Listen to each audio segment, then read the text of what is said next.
दर्शन तो करा दो। हाँ हाँ यशोदा मैया, कृपया हमें आपके लाला के दर्शन तो करने दो ना, क्यों यशोदा मैया, क्यों नहीं है? कहीं तुम मेरे लाला को नजर न लगा दो, मैं तुम्हें अपने लाला के दर्शन नहीं करवाऊंगी। मैया हम नजर लगा ले थोड़ी, नजर उतारने की सामग्री ले आए हैं। हाँ हाँ मैया, हम जो सामग्री लेकर आए हैं वो नजर लगाने के लिए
दर्शन हुए क्या?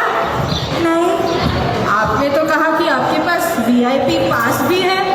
हाँ, लेकिन पास फेल हो गया दीदी। हाँ दीदी, दर्शन केवल प्रयास से ना हो पाए, ठाकुर जी की कृपा की भी आवश्यकता पड़े है।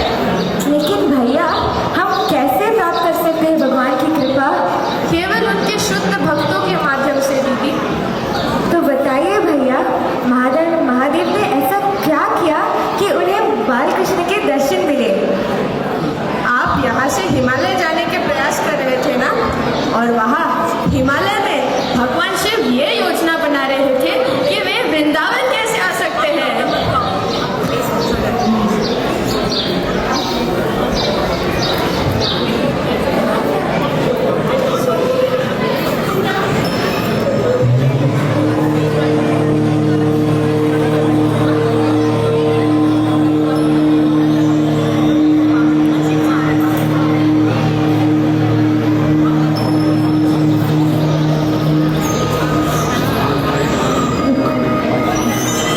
मेरे प्रभु श्री कृष्ण ब्रह्मा के एक दिन में केवल एक बार इस मृत्युलोक पर आते हैं, और उस समय कोई सौभाग्यशाली व्यक्ति ही उनके अद्भुत रूप का दर्शन कर सकता है।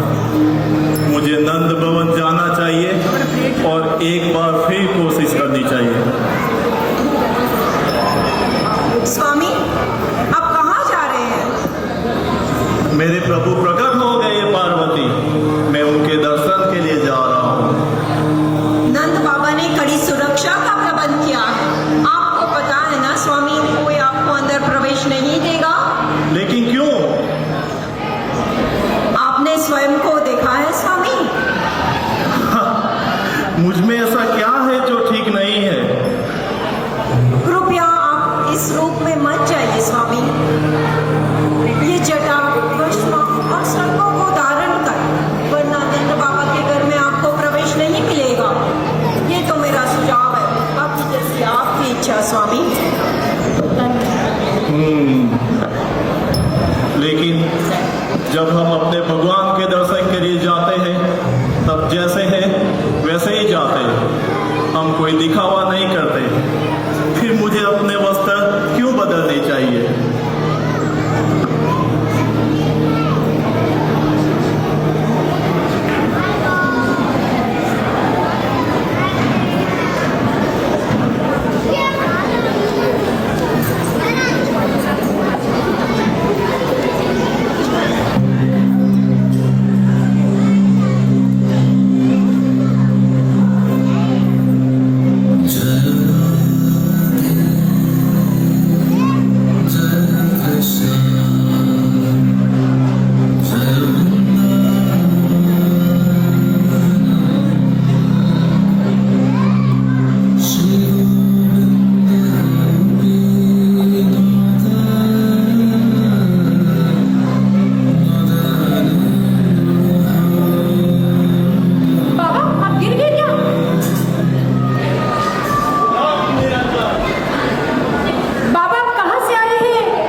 बड़ी आशा लेकर आया हूँ कि यहाँ मुझे कुछ दान मिलेगा।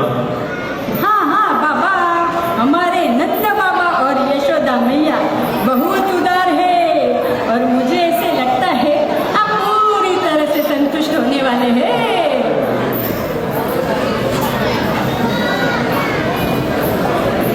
यशोदा मैया, ओ यशोदा मैया। हाँ हाँ लाली,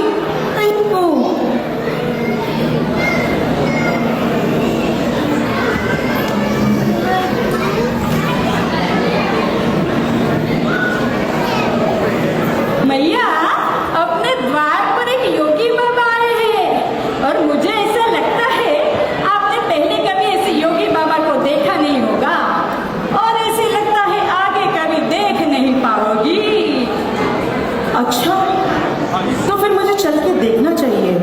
कोई संत हमारे द्वार पर आए हैं, वो जरूर मेरे लाला को आशीर्वाद देने के लिए आए होंगे।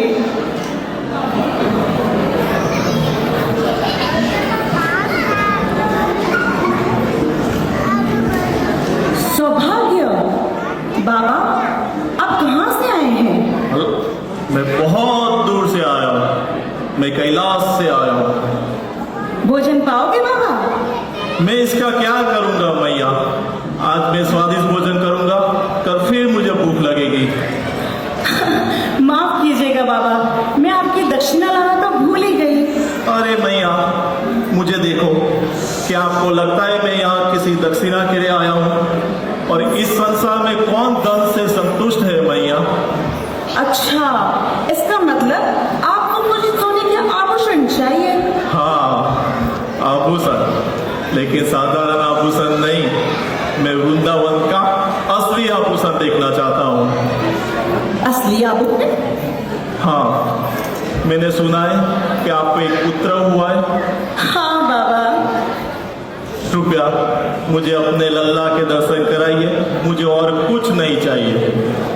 बाबा, मैं आपके लिए कुछ सोने के आभूषण लेके आती हूँ। अरे मैया, सच में मुझे आभूषण नहीं चाहिए। वास्तव में मेरे पास बहुत है। देखो मैया,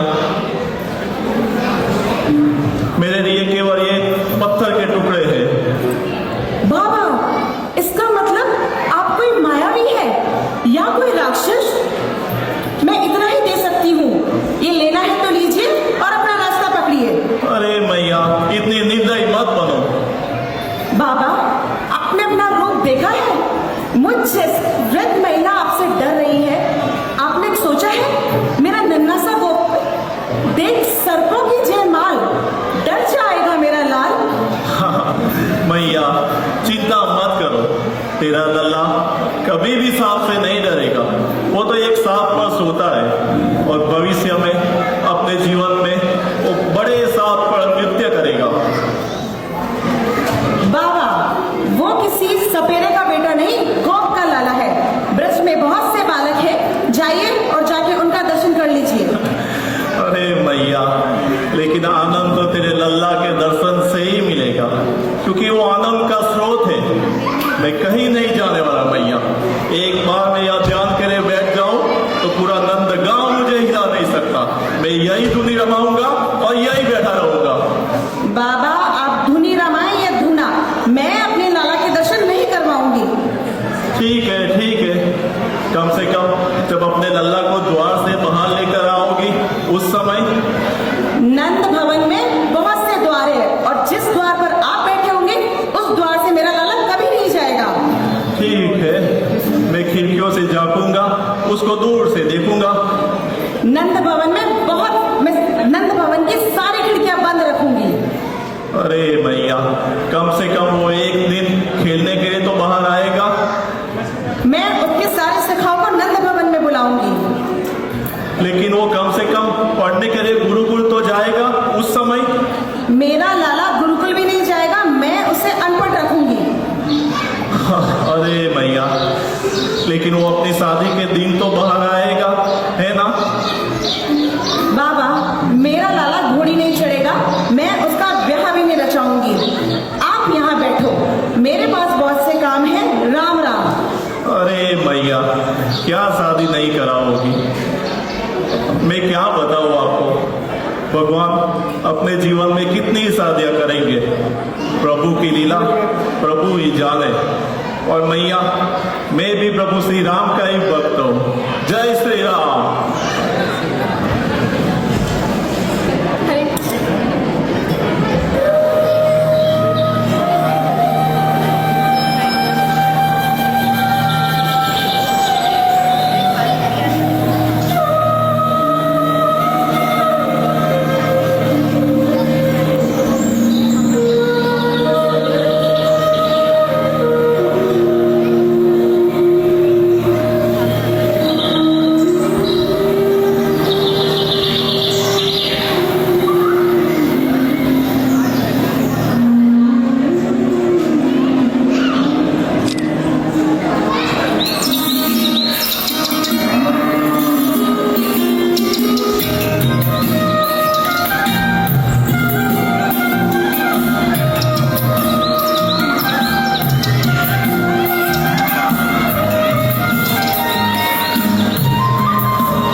भगवान, प्रभु आप आ गए।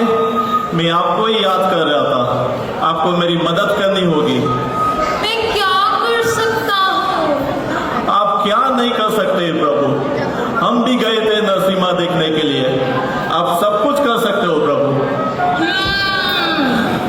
आपको तो कम से कम मेरे चलने का तो इंतजार करना चाहिए था। मैं आसानी से मेरे घर से निकलकर आपको दर्शन दे सकता था। लेकिन आप अब भी बाहर आ सकते हो भगवान। अरे अरे, पक्का आपने मैया से ली है। मैं वहां कुछ नहीं कर सकता।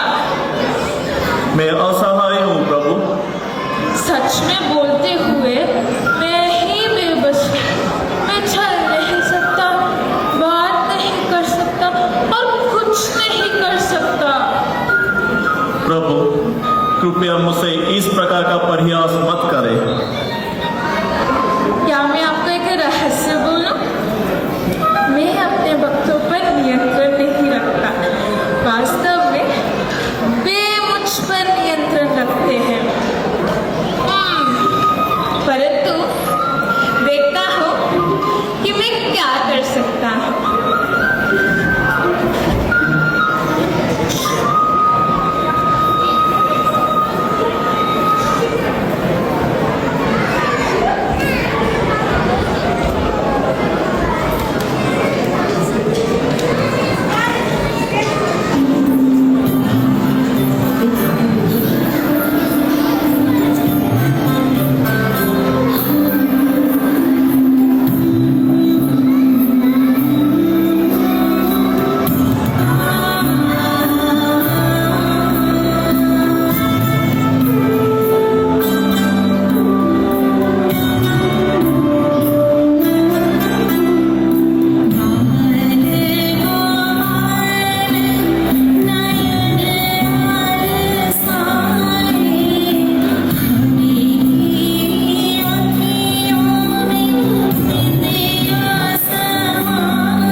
मैया, सारे भूत उतर गए। लेकिन ऐसे कैसे? कानों में कोई मंत्र तो पड़ा ही नहीं। फिर आपको अपने लल्ला को मेरे पास लाना होगा।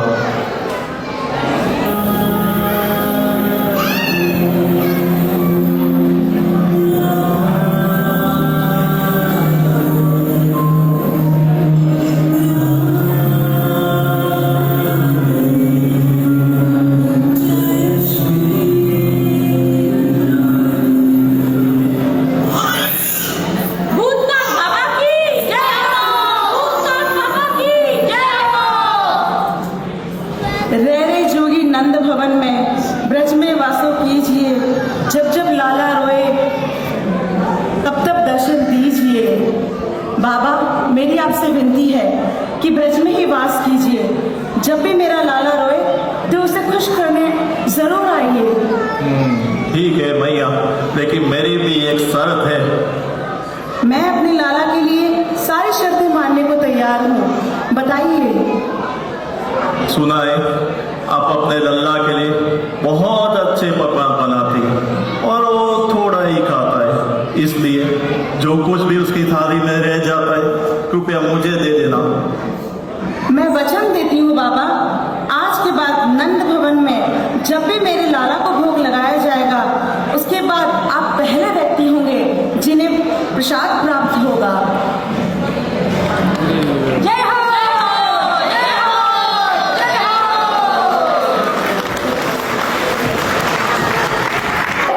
आज भी नंद भवन में कृष्ण और बलराम को भोग अर्पित किए जाने बाद भगवान शिव को दिया जाता है, जो आज भी नंद भवन में नंदेश्वर महादेव के रूप में रहते हैं और वृंदावन के तलहटी पर आशीश्वर महादेव के रूप में ध्यान करते हैं। भैया, लेकिन आप मुझे बता सकते हैं कि महादेव ने कृष्ण के कान में ऐसा कौन सा विशेष मंत्र जपा? उन्होंने कोई मंत्र नहीं जपा दीदी, उन्होंने बस मदन मोहन मोहिनी का नाम लिया। उन्होंने बस कह दिया राधे राधे। यही तो श्रीमती राधा रानी के नामों की महिमा है। उसे सुनते ही कृष्ण प्रसन्न हो जाते हैं। तप्त कांचन गौरांगी राधे वृंदावनेश्वरी वृषभानुसुते देवी प्रणमामि हरिप्रिये। भगवान शिव की कहानी बहुत प्रेरणादायक है। उन्होंने उम्मीद नहीं खोई ना भैया। लेकिन हमारी पीढ़ी को सब कुछ सुपर फास्ट पसंद है। इतनी धैर्य, सहनशीलता, दृढ़ संकल्प मैंने कभी किसी में नहीं देखा भैया। हाँ, लेकिन हमारे पास एक ऐसे व्यक्ति का उदाहरण है जो अभी अभी आए थे, जिन्होंने अपने गुरु से आदेश प्राप्त किया और अकेले विश्व भर में श्री चैतन्य महाप्रभु का संदेश का प्रचार किया। 70 वर्ष की आयु दीदी, 70 वर्ष की आयु, एक अज्ञात भूमि, ये आसान काम नहीं था, ये बिल्कुल आसान नहीं था। फिर भी अपने गुरु और कृष्ण के प्रति उनके विश्वास की वजह से वे सारे कठिनाइयों को आसानी से पार कर पाए। जिस प्रकार नंद महाराज ने कृष्ण के आगमन का महोत्सव मनाकर सारे ब्रजवासियों को आनंदित किया, उसी प्रकार हमारे प्रिय श्रील प्रभुपाद ने संसार भर को कृष्ण देकर सभी को आनंदित किया है। तो आइए इस पावन अवसर पर, जन्माष्टमी महामहोत्सव पर और हमारे प्रिय श्रील प्रभुपाद के आविर्भाव दिवस पर जो हम कल मनाने वाले हैं, यह संकल्प लें कि हम उनके प्रति हमारा कृतज्ञता व्यक्त करें। कृष्ण के नामों का जप कर, शास्त्रों का अध्ययन कर और कृष्ण भावनामृत को विश्व भर में पहुंचाने के कार्य में सम्मिलित होकर बोलिए हरे कृष्णा कृष्णा कृष्णा हरे हरे, हरे राम राम राम हरे हरे। श्री प्रभुपाद की